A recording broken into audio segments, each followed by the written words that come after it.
Lone Star State and a Bluegrass State. This is your two dads. Two real dads giving you the real news. Like the Supreme Court of the United States delivered a massive win for Joe Biden and the America Last movement. Good morning, everybody. I am JJOTUS. That's JJW of the United States. And that's Deke over there. We are your two dads. We meet Monday through Friday at 8 o'clock in the morning, promptly on time, despite what your clock says. And we drink coffee and we talk about the news, politics, culture, sometimes comic books. I got these last week. This is pretty cool. My daughter wants me to show you this. Remind me to send you a link of a comic book, an indie comic creator I found that I thought JJ would like this. I have a train going by, so I have to shut up. Choo-choo, baby. This is super important. Jill wanted me to show you, sir. She wanted me to show you the butterfly that she made for me. That is awesome. Did she make that with pipe cleaners? Yeah. We got like an arts and crafts kit or whatever, and she's constantly trying to like get me to use it, and I'm like, I don't want it. That stuff is messing. We're not artsy. I'm a little artsy, a little bit, but my wife is not very artsy. Good artist. Yeah, but I don't like crafts. Your wife seems to be the analytical-minded type person. Yeah, she's like, anytime my kids are like, we want to do arts and crafts, my wife is like, I want a gun. Let me just say, my youngest is fixing to be here in, less than 10 days, is fixing to be 12. And that's my youngest. So not interested in arts and crafts? No, she's interested in whooping my butt in this card game that we play called Munchkin. And she beats me every single freaking time. I can't beat her. Yeah. I can't beat her. I think you got the expansion packs. Maybe you need to get an expansion, slide an expansion in there, and like need to. We play Star Munchkin most of the time, and it's all space stuff and aliens. It's pretty fun. My oldest daughter can read, but she's still slow at it. She can read. She can pick the words out or whatever, and kind of put it together. My youngest daughter, she is she's not super interested in that yet. So, but I'm eager to when we can play games like that. I've got to talk on the radio. So remind people, and then we'll get to the song. Okay, folks, if you haven't already, we are streaming on rumble.com/JJW and on youtube.com JJW8071. I think that's my old Discord handle. So if you can, go ahead and hit like or subscribe or share the show with your friends, because we're just two dads. We're two dads, and we're not going to say anything offensive. We're not going to say anything that's going to hurt anybody's feelings. We are two very wholesome dads, and it's very safe for you to share this show on Facebook or Twitter or wherever you think there ought to be positive dad vibes. Now, let's talk about our retarded president. No, go ahead. We sometimes say bad words. Occasionally. We've tried to stop. I've tried to stop. It's like a loaded dump truck full of gravel rolling downhill, and you got the handbrake on and it ain't doing jack shit. We're trying so hard, guys. We're trying for you. We're trying. Yeah. Make our lives better. Okay. All right. Before we talk about the news, we often allow Deke to deliver a little cultural education for us. So you got some music for us this morning? Oh, yes, hey, yes. Did you see the link I dropped for you in the chat yesterday? My God, dude! Watch it. I haven't seen it. I was meaning to watch it, and I meant to watch it this morning because I was running late this morning. Man, and I meant to watch it. Okay, so I'm gonna Explain give a little real quick. Don't tell me everything. I'm not gonna tell you everything. I know. Give me a TLDR. Here's the TLDR. As you recall, last year on the show, we talked about and very concerned about Jeremy Renner and his snow plow accident last year, and he spent basically 6 months in recovery. Real bad. Yeah, hurt him pretty bad. While you're recovering, you got to do that physical therapy, but you also can't be running around on movie sets, and he couldn't do his mayor of wherever TV show he was doing. I'm sorry, I don't know the name of the show. So what he did do was, while he was in recovery, he started working on an album. Now he's always been an actor. You know him from Hawkeye on the Avengers, or maybe Bourne Supremacy or something like that. but he's also a musician. And at one time, he had the Jeremy Renner app, which is an entirely hilarious story to tell on its own. But he spent 6 months putting together an album called, I think it's called Love and Titanium. Oh, really? And and the video I dropped for you is the first song from the album. It only released a couple days ago, and the music video, and it's about a dad and a daughter, and he wrote it for his daughter. I saw it and I just assumed that it was like, oh, this is a 4-minute trailer. Good God, I'm not watching this right now. I ain't got time to watch this. No, it's a video. Oh, it's a music video. It's a music video. See this now. It's about it. Jeremy dedicated it to his kid, and it's a song about a dad and his daughter, and she goes from a little next week. I've got you a theme for next week. All right, now that we'll share that one. All right, very nice. Okay, all right. Okay, so please, sir, music. I would like to say that the professional segues are brought to you today by JJW. That was pretty nice. I'm so good at this. I'm an amateur professional. So over on our Discord server above JJ's head, you know the drill. Go and see my playlist over there. I add songs to expand your mind. Don't be one of those haters that's like, I don't like that. They suck. You know what? I'm not a huge Rolling Stones fan, but they don't suck. And I'll even say this. Taylor Swift, I am not a fan of hers in any shape, way, or form, except the fact that she is a wonderful musician. She's got a musician mind. I don't like her music, and I don't like what I think she stands for. Shake it off, bro.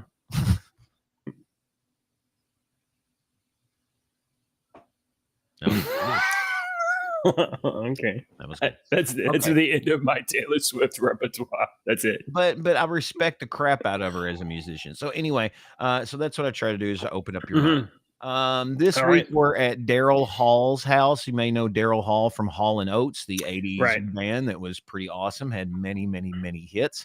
And he does these little there it is. Okay. At the bottom. He does these little things where he invites other musicians in, and sometimes they sing their song. Sometimes they sing his song.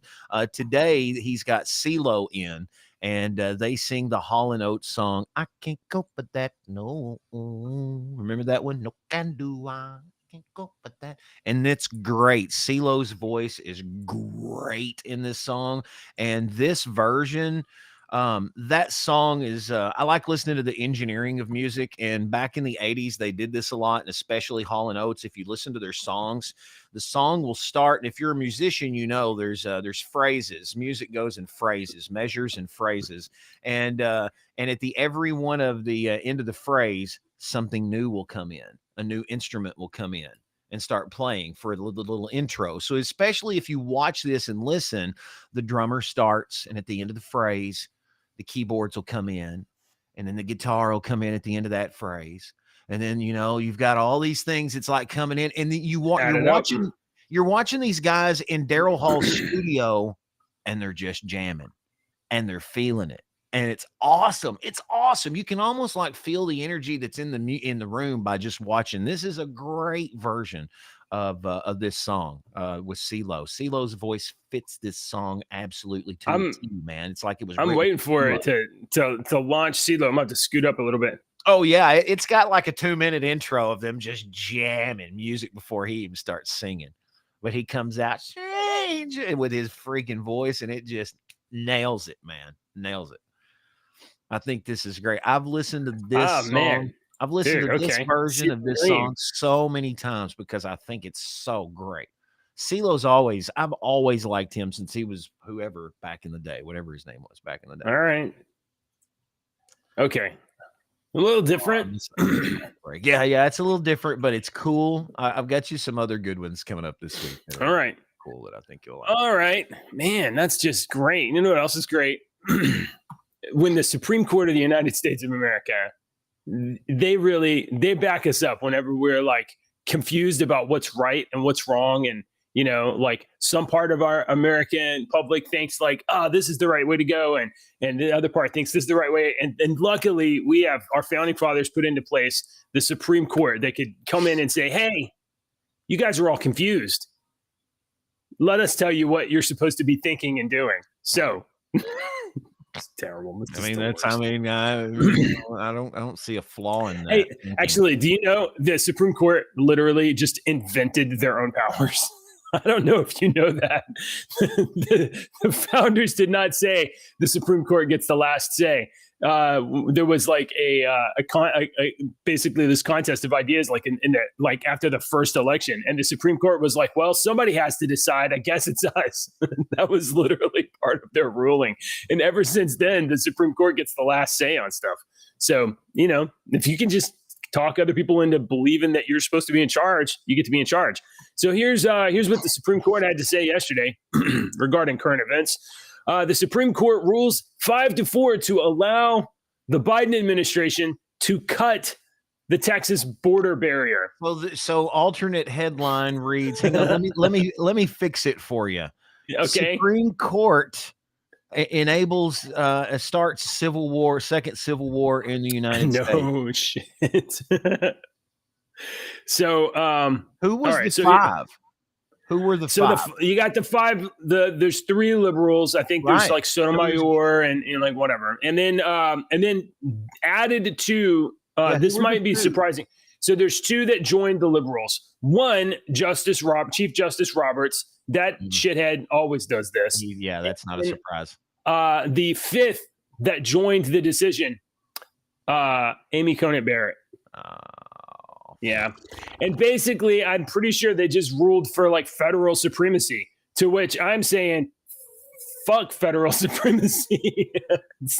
The federal government, when the federal government is not doing its job, you can't rule that the federal government gets supreme powers over this. So, but, I mean, so constitutionally, it's probably the right decision because, you know, the border is supposed to be under the jurisdiction of the federal government. Them sons of bitches want to change other things in the Constitution because it doesn't fit with the narrative that was written 250 fucking years ago, and they want to change it now. So why can't we change this? Because this doesn't fit with the narrative 250 fucking years ago.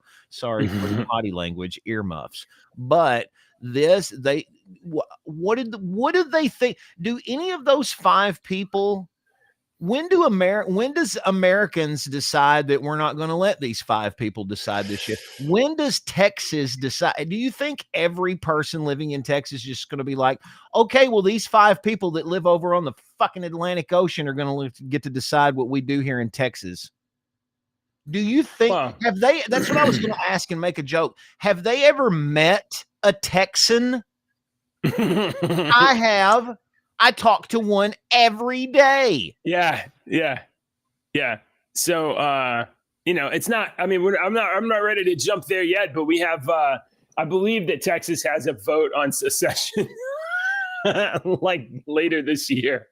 I think we're going to vote on, do we want to consider it? Not do we want to do it, but like, hey, we want to consider it. Yeah, we might vote to consider it. Which also, kids, secession is a big word that we used to use in a history class back when you were toking on the doobage and wasn't paying attention to what old Mr. Sloan was talking about because he was rambling on like this over and over again. And you were 16 years old, so you really didn't pay attention to what secession was. That was a lot of the stuff that was a precursor to the first Civil War that they only teach you one thing about.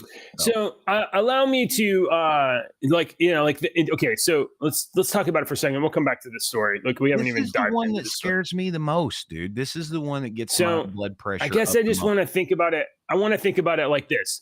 Do you know how? Okay, so like the outcome of the Civil War, regardless of what you think caused it, regardless of what you agree is the cause of the Civil War, the actual fact of the Civil War is that the North and the South were in direct bloody conflict, and the South surrendered and lost, and the North got to say, okay, we've solved that issue. You're not allowed to secede, and the federal government has supremacy. And ever since then, we have not been the United States of America, a plurality. We have been one thing, the United States of America, a singular corporation. Yeah, corporation, basically. sure. Now, allow me to. I'm serious. Look into it. Look into, take all the fighting and all of that mess away, right. and look into what was going on at that time period with money. Yeah. With Well, finances, not just in the United States and what Lincoln was wanting to do with money and what the South was wanting to do with money, but what was going on with money in the on the other continents, right.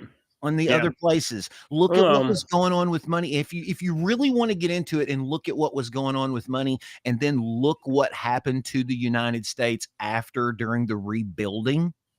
It's just, well, okay. Look, obviously there were some good things. There's lots of good things that came out of the Civil War. One of which was the abolition of slavery, and it took a long time for that to manifest as like people with actual like free rights and enforced rights and stuff. Nobody's pushing back on that. But what I am over 100 years to get that mindset to almost try to wash away. I don't even think it really took that long. It took until about the 60s and the 70s to wash away that mindset. Yeah. That mindset, I think they saw that mindset was washing away with like our parents' generation. That was like, I don't give a crap what color you are.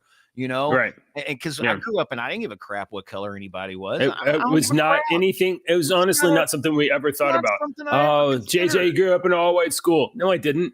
I did. I grew up in an all-white school. Yeah, you did. Yeah, but I didn't, and it really wasn't something we talked about. They've tried to keep that going. They've tried absolutely. to stoke that because fire, they saw it was going away, and they're like, we've got to stoke this shit. And they used a multitude of things, including music, that I watched a very good documentary on not too long ago about how they used music in the 80s and 90s to keep the race war going. Right. Well, I mean, they need that conflict because they need that leverage for emotional rhetoric so that they can make people do what they want by making them angry. That's what they need.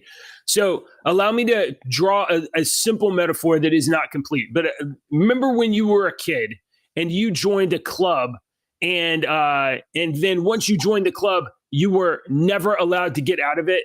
And that club may have been called a gang. Well, that's how I view Texas being in the United States. Like we agreed to get in this. We're not allowed to get out.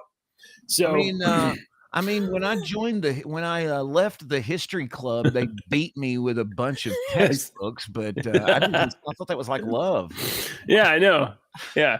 All right, so we're gonna go back to the actual. It really was in the history club. I bet you were. Supreme Court rules 5-4 to allow Biden admin to cut the Texas border barrier. A 3-judge panel in the U.S. Court of Appeals for the Fifth Circuit had issued an injunction favoring Texas on December 19th. Judge Kyle Duncan wrote for the court explaining the problem. The number of Border Patrol encounters with migrants illegally entering the country has swelled from a comparatively paltry 458,000 in 2020 to 1.7 million in 2021 and 2.4 million in 2022. Unsurprisingly, the situation has been exploited by drug cartels who have made an incredibly lucrative enterprise out of trafficking human beings and illegal drugs like fentanyl, which was frequently encountered in vast quantities in the border. The panel decision continued in 2021. Texas launched Operation Lone Star to aid the Border Patrol through allocation of state resources. The activity in question here is Texas is laying the concertina wire along several sections of riverfront. The C wire, that's that barbed circular stuff you guys always see. Yep, they call it. Name of it. It serves as a deterrent, an effective one, causing illegal crossings to drop precipitously. By all accounts, pause right there. Just pause right there. Talking about that wire. Yeah. Have you ever been up close to that? I had to roll some out once. Okay. I'm pretty sure. And you know how sharp that shit is. You got to have these like special gloves to roll that shit out. And it's got like straight up like razor blades in the wire. Dude, now, I used to be a youth worker at a youth detention facility. I worked with troubled youth for many years. And radio was my side job during that. Well, I worked both of them actually kind of full time. But we were outside in the rec area where they had some of that wire up there, and the basketball, fully inflated basketball, just bounced up there and hit it, and just boom. Yeah. And I was Yeah. like, holy crap, I didn't Yeah, realize. you really you don't want to get tangled in that shit. No. Oh, let's throw a blanket over it. You'll fuck a blanket up over it. You'll still get your gas cut up. Yeah. So yeah. So You almost need like a deer hide or a hide of an animal, a cow hide, big huge piece of leather. This is okay. Sorry, I didn't mean to interrupt you because you were reading that story, but it's I don't like this because you know how my brain works. Okay, you've known me for many years. You know how my brain works. It goes in 15 different storybook directions of what if. Yeah, right. And that's where my brain is going right now. What if Texas? I mean, Texas is like, no, you're not going to do it. We're not. Yeah, that's what we're going to see what next. What are you going to do about it? And then, I mean, okay, so what happens in that situation? Does he hold up? Do they send in troops? And then what happens when the situation that I mentioned yesterday? What if half the troops are from Texas or have loved Texas, or like, screw this? And now we've got all of these other states, including some northern states, that are sending people down to help, sending their National Guard members down to help. All these different, some like North Dakota and shit like that, I thought was sending. Illinois. I'd like to get a story to cite that, because I just don't know. I know that there was that time. Okay, let me see. I mean, like so Texas military has armed soldiers preventing Border Patrol from accessing the border. Okay. So this is coming from texas.gov. As of this week, 14 amazing. Yeah, 14 states: Arkansas, Florida, Iowa, Idaho, Nebraska, North Dakota, Ohio, Oklahoma, South Carolina, South Dakota, Tennessee, Virginia, West Virginia, and Wyoming have stepped up to support Texas's efforts and deployed personnel and resources to secure the border in President Biden's absence. That was posted on the August the 23rd or August the 25th. Hang on. Yes, a while back. I just read this yesterday. Let me see if I can still find it. Okay.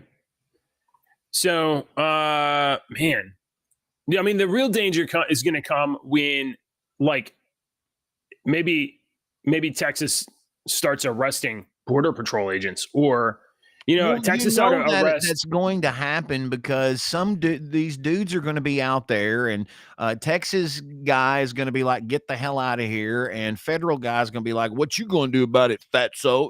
They're going to, right. The two males are going to get into it because they have a superiority complex anyway. And what's going to happen. All right, so I'm of two minds of this. Okay, I am. So first of all, like the authority to govern the border of the United States of America, I believe, is intended to be a federal power. The federal government. The only reason the government should exist is to defend Americans. But what we have here is a derelict, rogue administration that not only refuses to defend America, they're coordinating an invasion of America. Millions and millions of fighting age males are being imported into this country. I agree. So what do you do when the right thing is scary? What do you do when the right thing is that the federal government have the authority and power to defend the country, but the government won't do it? They won't do their job. Well, then it is right for Texas to say no. It is right for Texas to defend the border because it's our country too. And I mean, this is a real serious conflict, and the fact that the Supreme Court just kicked it off like this is ridiculous. I think so too, and I think this is going to be some backlash on this. And I think an overwhelming majority, 90% of Americans would be like, absolutely, you have a right to defend your place. they might not realize it at first saying, but I mean, if somebody tried to break into and just come into your place and do that to your place, they would change their mind real quick. I can't find this list, man. I even went to my little secret stash because I really thought I put it somewhere. I thought I put it in. So Justice Clarence Thomas, Samuel Alito, Neil Gorsuch, and Brett Kavanaugh voted against the stay, which and then that means that Chief Justice Roberts and Amy Coney Barrett joined the 3 liberal justices to issue the stay. And basically, I think it's a stay until there's a further review or something like that. So this is just a temporary measure. But the temporary measure is let them cut the wire and let hundreds of thousands of illegal immigrants there's the already border. been millions. There's already been millions. And Americans should all go down there and be a fucking hands across America again and stand there and be like, no, it's not that we don't care about you. It's just get the it's fuck really out. not. We have to have, if we don't have a border, we don't have a country. That's just the thing. That's the thing. Anyway. Okay. Let's move on. I thought you would like this kind of take on it, on this issue. Louisiana rep says that Biden is staging a civil war by pulling down Texas border barriers. This is Rep. Clay Higgins. He posted on X in response to the Supreme Court ruling. He said, media, Congressman Higgins, the Supreme Court justice, ruled in favor of the Biden admin just over the state of Texas issuing the federal government can remove physical barriers at the border put in place by Texas. What are your thoughts? Here's the tweet. The Romans didn't realize that in 2,000 years later, people would be studying the collapse of their empire because the Romans were too busy betting on the football games that they watched. Oh, my bad. I meant the gladiatorial games, right? And the fairs and the carnivals that they had all the time. They were too busy. They were too blinded by everything that was going on. So here's his response. This is his actual words. My thoughts are the feds are staging a civil war and Texas should stand their ground. So, we are in a very dangerous time right now. This is very dangerous. Different than if you study the Civil War and that time period, and don't just study the battle, study about what the freaking people were talking about and arguing. The politicians were arguing about. This is scary to me because I have studied the Civil War since freaking high school when I become infatuated with it. I've read books from people that you've never heard of before because I like it. I think it's fascinating. You like robots. Yeah. You think that's fascinating. I think that's cool, but it's not my job. But I think it's cool. And you have a history there. There's a history of Kentucky being embroiled in the war, and your family goes back a long time there. There's because I've traced my family line back to my cousin who's into genealogy traced my family line back to General Robert E. Lee is my 7th cousin 7 times removed. That means 7 back, 7 down. Right. So that's a bloodline. And then on my other side of the family, my great uncle was in the Union Cavalry of the Union. And he was in the cavalry because when he joined, he owned his own horse. And so you're in cavalry. You're in the cavalry. And after he got out of the Civil War, he opened up a general store, opened up all these little houses and these little bars and whatnot. And this town was called Ragland. It was here in Kentucky. And Ragland's not there anymore, but he issued these little coins that he paid members. You talked about that. It had our last name on them. They were, Rudd coins. And he would give them out. And my brother has one that a friend of his brother who lives in that area where his house and stuff was, he found out with his freaking metal detector in the yard one day. Right. And didn't you say after that we told a him, cousin or an aunt or something that didn't want to give up any? yeah, I've got a family member that had one that said that always claimed that she didn't, but we know she did. Yeah. But the friend ended up finding one in the yard and brought it up to my brother and was like, I got a coin with your last name on it. And my brother called me and I told the story to them over the phone. And he was like, here, you can have it. More important to you than it is to me. Okay. All right. We're going to shift gears a little bit, sir, if you don't mind. We're going to give an update on we're going to give an update on your favorite Fannie. Fannie Willis claims that her alleged lover's ex-wife conspired with Trump co-defendant to oppress her. Well, duh.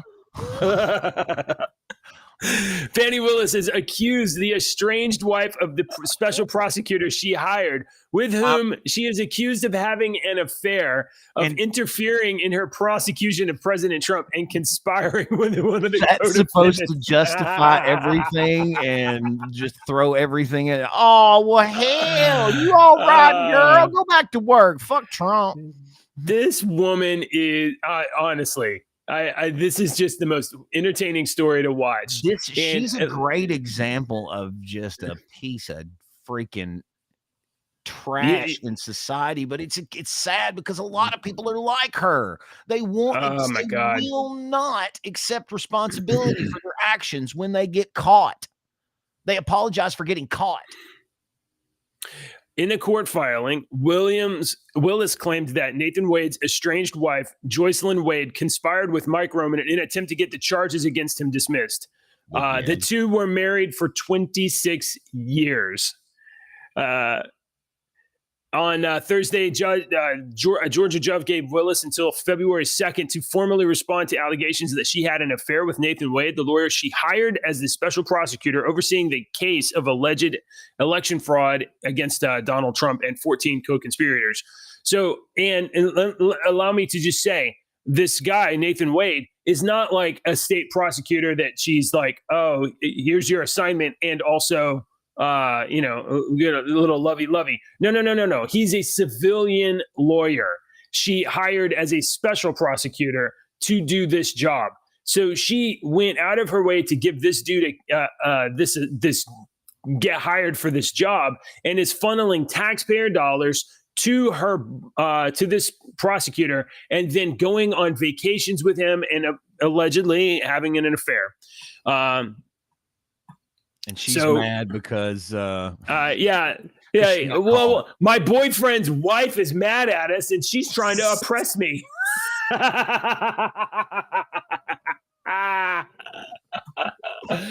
Yeah. So we'll see how this goes. We are going to definitely keep an eye on the Fannie Willis situation. You never know. She might be able to convict Donald Trump. You never know. Dude, I swear, if we're not a cosmic sitcom, the reason the aliens come and just hover over and never freaking and never contact us is because we're a TV show to them. They're like, dude, don't fuck it up. This is hilarious. Here's Alien 1. Oh, maybe we should give these humans advanced technology and elevate their race. And here's Alien 2. Are you crazy? No, let me give you. Why would we give them technology? Let me give you a better example that I've always liked to use as another example, but I'm going to use it in a comedic fashion this time because have you ever sat and watched ants and ants do their little thing and be like, "You're so dumb," and you mess with their smell, you mess with their line, or you do something and you mess with them a little bit, and you're like, "Ha ha ha, they're silly," and they're entertaining for a little bit. That's aliens watching humans. Yeah. Seriously, your little mound is messing up my yard. I'm just scriggle it up a little bit. Yeah. Okay. You think so? All right. So I saw this yesterday. I don't know what to think about it. I just don't know. It's not really something I think about too much, but I thought it was interesting that these two people who I do watch a lot on social media, I thought it was interesting that they're in the same photograph together even. Elon Musk and Ben Shapiro visited Auschwitz. And Elon Musk had this to say: in the circles that I move, I see almost no anti-Semitism. 2/3 of my friends are Jewish. So you can imagine his shock when following the October 7th attacks, there's so many people basically calling for like the extermination of Jews. you can imagine he was rather shocked. If there had been social media, I think it would have been impossible to hide the Holocaust. If there had been freedom of speech as well, Musk told Shapiro during an onstage interview at this conference, and I think it was in Poland. I think maybe the most shocking thing to see was the delight in killing innocent people, the delight in killing kids and defenseless women and men. There was no remorse, quite the opposite. That requires a level of indoctrination that was extremely intense. Do you know that I hate apparently MAGA. I hate Trump people. I hate MAGA. Yeah. Just feverishly hating these people for no reason whatsoever, other than the fact that you bought a MAGA hat. So now they track your bank accounts and they track you. History, folks. History. There is a poll recently. It's here. I have it on MSNBC. Check this out and see what you think about this. 20% of Generation Z thinks the Holocaust is a myth, and 28% believe that Jews have too much power in the U.S.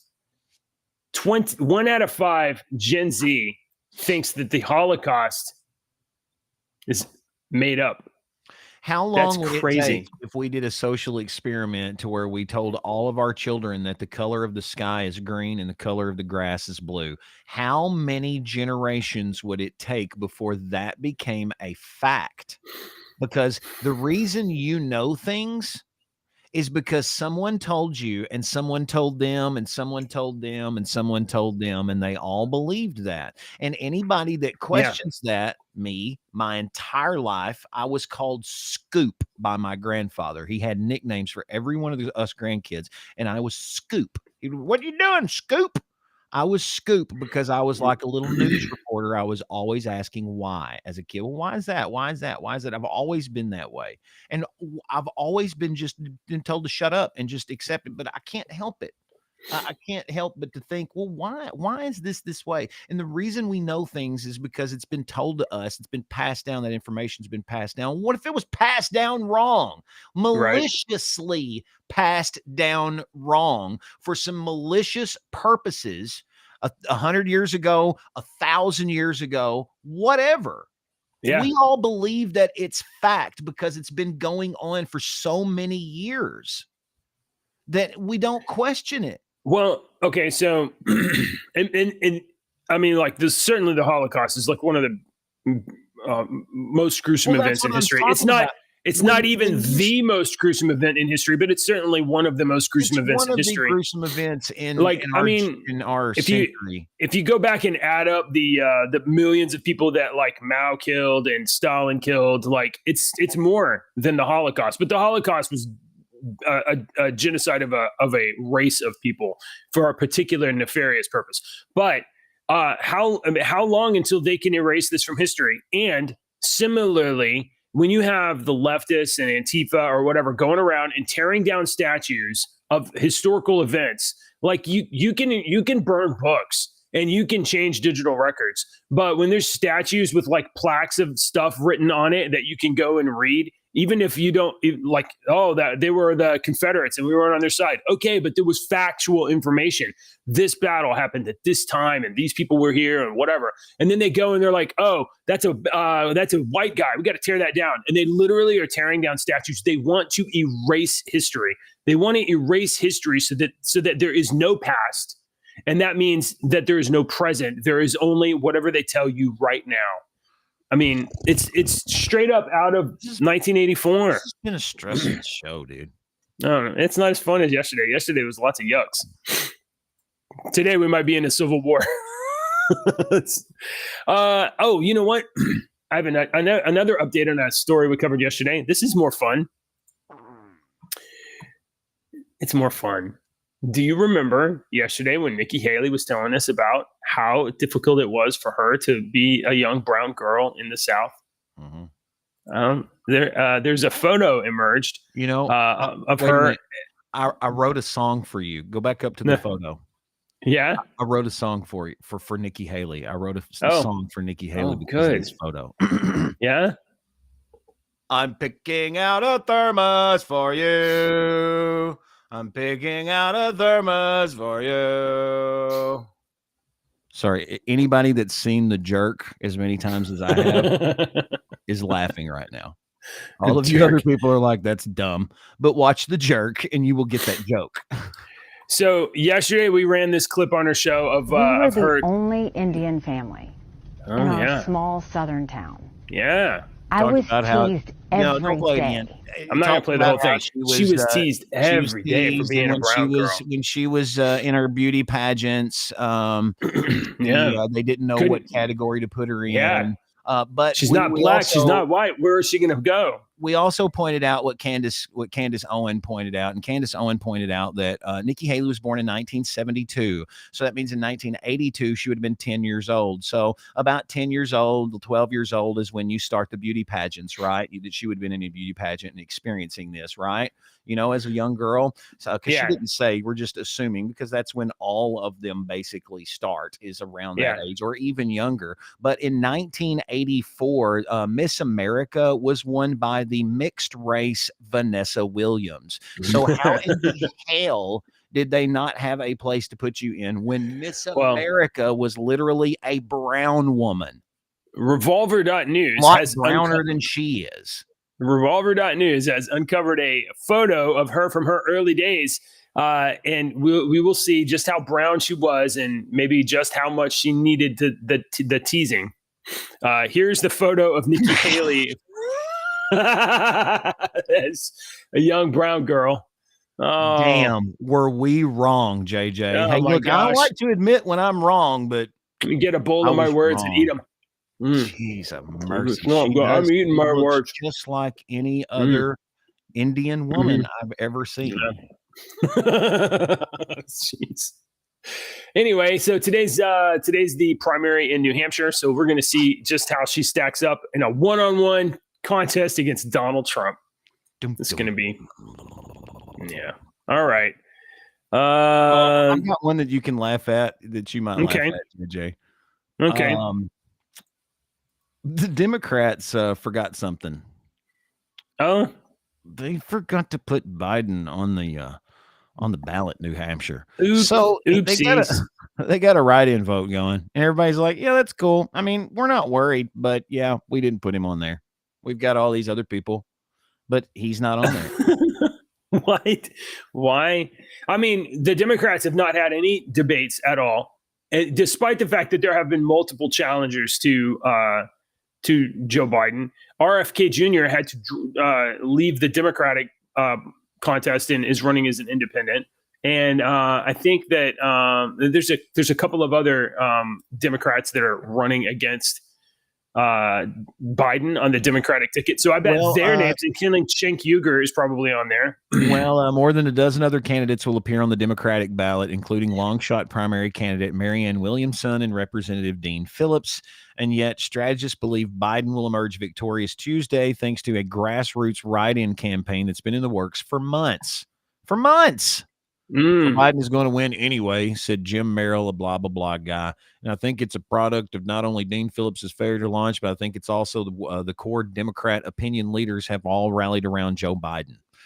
A defeat or a close call in New Hampshire will likely fuel talk about Democrats' discontent with Biden as their presumptive nominee. But those involved with the write-in effort believe Biden's victory, while only symbolic, would send a message about the president's strength at the onset of the election year. Yeah, Biden really has displayed his strength as an American president. Oh, yeah, so strong. Shit has the one thing that... This agent said he forgot to register. I've done that before. I mean, hey, he's a Ricochet's human back Roomba. too. Jesus Christ, he's a human Roomba. So can we forget that he forgot? Can we blame him? That was what one of the comedians said one time. They were like, the one thing I love about Biden is when he gets done talking, he turns into a human Roomba. And I laughed my ass off. It's so funny. All right, let's get off this crap. Okay. Let's see. Oh, well, this is one more, I guess. This is one more. I forgot that this was about Biden. Do we need to beat Bop Boop It? No, we're not going to be Bop Boop It. But you can put up Gary or Fred or whatever the freaking. Hey, what's up, Gary? AI robocalls have been impersonating President Biden in an attempt to suppress votes in New Hampshire. The New Hampshire Attorney General's office yesterday said it was investigating reports of an apparent robocall that used AI to mimic President Joe Biden's voice and discourage voters in the state from coming to the polls during Tuesday's primary. A recording of the call, reviewed by the Associated Press, generates a voice similar to Biden's and employs his often used phrase, "What a bunch of malarkey," and then tells the listeners to save your vote for the November election. Voting this Tuesday only enables Republicans in their quest to elect Donald Trump again, the voice mimicking Biden says. Your vote makes a difference in November, not this Tuesday. Oh my God, that's hilarious. I want to hear this. Where is this clip at? I don't think it's on here. They're not going to let us have it. It's not known who is behind the calls, though they falsely showed up to the recipients as coming from the personal cell phone number of Kathy Sullivan, a former state Democratic Party chair who helps run Granite for America, a super PAC supporting Biden's write-in campaign. They went so far as to mimic this bitch's phone call, the phone number, and then if they were to come in. That's hilarious, dude. This is my funny. God. How I want the audio of the phone call. She said this call links back to my personal cell phone number without my permission. She said in a statement, "This is outright election interference. I did not mean to get caught. And clearly an attempt to harass me and other New Hampshire voters. They're planning to write in Joe Biden on Tuesday. Screw you, bitch. I hope you have to change your number." No. I'm not having any sympathy on these dirtbags because they treated us like crap and they still treat people like crap. And I'm not even a MAGA person. Okay? So screw her. That she was the victim of a phone scam. There's a lot of other people that are being victimized right now as we speak. A lot worse than your little phone scam. You find it? I got it, Deke. Right, yeah. Here, it's on. It's thank you to CNN. Thank you, CNN, for doing journalism today. It's important that you save your vote for the November election. Voting this Tuesday only enables the Republicans in their quest to elect Donald Trump again.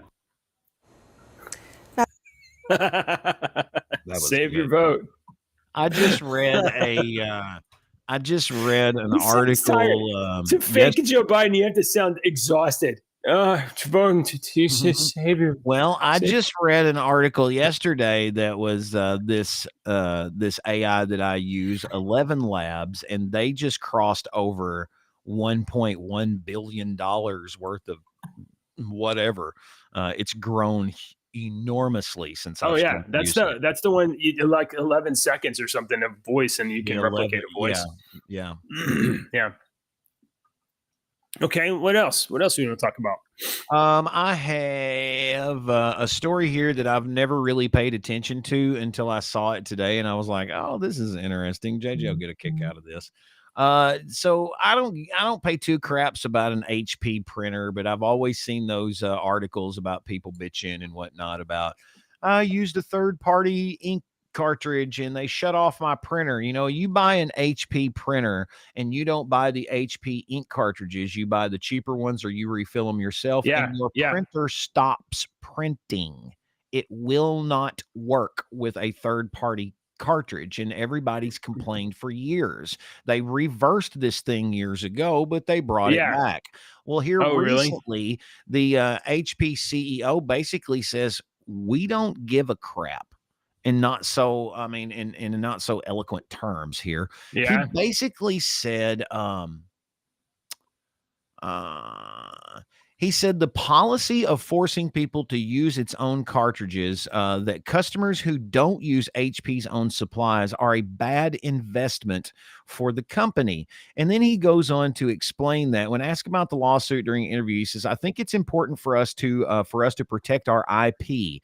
There is a lot of IP that we've built in, that we've built in the inks of printers, in the printers themselves. And that's what what we're doing is when we identify cartridges that are violating our IP, we stop the printers from working. And then he's like, every time a customer there's the big line that I thought was right. Yeah. Read that one. Every time a customer buys a printer, it's an investment for us. We are investing in that customer. And if that customer doesn't print enough or doesn't use our supplies, it's a bad investment. Bro's got this inside out. So after I read that, I was like, okay, does he if I was that guy and I'm looking at the contingency plans of saying, you know, the outcomes of saying something like this, that how much of the single, if you're HP, how much do you think of their money comes from corporations and how much comes from Joe Bob and Jane and John Doe? And if they piss off Jane and John Doe, how much are they really losing revenue wise? Because my corporation is going to be like, we got an HP printer, we need HP cartridges. Well, then buy the HP cartridges, damn it. Well, they're $10 more. Well, then spend $10 more and use it. They're not $10 more. They are significantly I know. A lot of money. Because they talk about in that article how when they reintroduced that, the cartridges went up at the same time. It was like, and then they filed lawsuits against that crap as well. So you hear what I'm saying? That most companies will just be like, how much is it? It's an extra blank a year. Well, then pay it. We've got to have ink. Yeah. But I mean, in this society anymore, how much do they really use ink anymore? The only time I used to print was my news every morning. I would print my news and come in here and read it, because that's what I've done for 30 years is print my news, until a couple of years ago, I thought, why in the hell am I wasting all this paper? I'm just wasting ink and paper because I'm hitting it from this screen right here to there and reading it from, why don't I just read it from here? Yeah.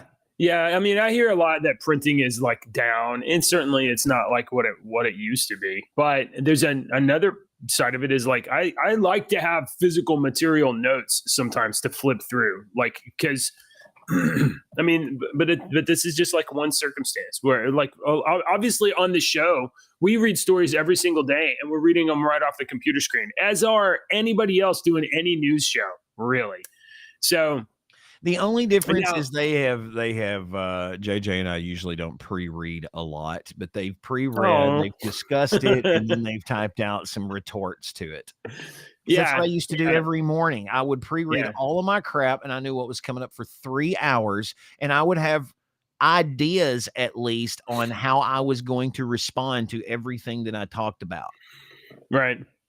We read I don't always read your stories, and you don't always read mine, but usually I put it in there, it's because I saw something in there that I was like, oh, I have thoughts about this. Sometimes I'm like, JJ might like this. So JJ, I like this story. HP has like multiple channels of revenue, by the way. It's not like they only sell printers to normal people and then only sell ink to them. They have an entire business where they take their printers and they allow people to rebrand their printers and sell like Bubba Jed's printers, and it's actually an HP printer with a rebadge on it. And part of that deal is that Bubba Jed's printer company sells HP printing supplies, and they have like business printers. They have entire categories of like printers for businesses. You got your big stack copy machine, scanner thing, multiple drawers and all that kind of stuff. And those business office printers, the ink and toner for those things can be hundreds of dollars for one cartridge. I think I have one of these machines that it was the worst racket. We leased out this thing for like 5 years, and then it was cheaper to just buy it than it was to get out of the lease and ship the printer back. And there's, cyan, magenta, yellow, and black. And any one of those cartridges is like $175 or more if you buy the HP ink. But if you buy the knockoff one, it's like half that price. So like it's just a lot of money. And the fact that that HP is going back to disabling their printer if you don't put the one in with their chip, that's not good. This is a big problem.